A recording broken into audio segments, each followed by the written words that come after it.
Élie était un homme qui était sûr et certain de son Dieu. Il était un homme qui n'avait point de doute en lui.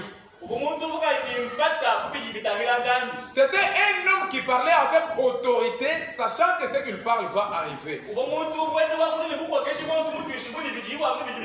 Amen. Amen. Ils ont fait un voyage, ils ont effectué un voyage avec Élisée. Élisée était son serviteur. Élisée avait remarqué quelque chose sur Élie. Quelque chose qui lui poussait à ce qu'il ne se détache point d'Élie.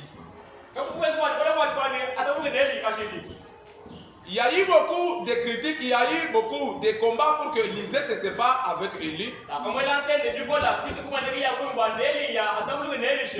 Élisée ne regardait pas sur ce que les gens disaient. Ses yeux étaient fixés sur l'essentiel qui était sur Élie. Et lorsqu'ils sont partis avec Élie, ils ont traversé le Jourdain. Je vais parler aujourd'hui en synthétisant parce que nous allons prendre le 50 minutes seulement.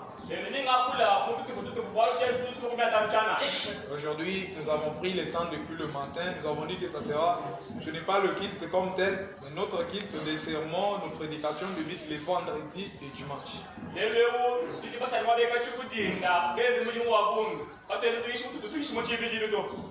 Mais ceci, c'est une occasion de fortifier ceux qui sont ici avec nous, souffrant, ceux que Dieu a promis quelque chose de faire, pour leur donner la position de bien obtenir la bénédiction ou la guérison de notre Dieu.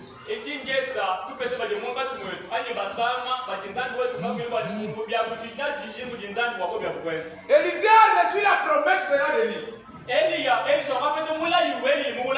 Élie lui a regardé, il a dit, comme tu as persévéré, tu n'as pas tenu compte de ce que les gens disaient. Tu n'as pas tenu compte de tous les critiques des gens. Maintenant, que veux-tu que je fasse pour toi? Élisée lui a demandé, accorde sur moi une double portion de ton esprit. Élie lui a dit, il a demandé une chose difficile. Pendant que je vais monter, reste tes yeux fixés sur moi. Et tu vas recevoir ce que tu as demandé. Écoutez, lorsque Élisée est resté, le manteau n'est pas descendu du cou.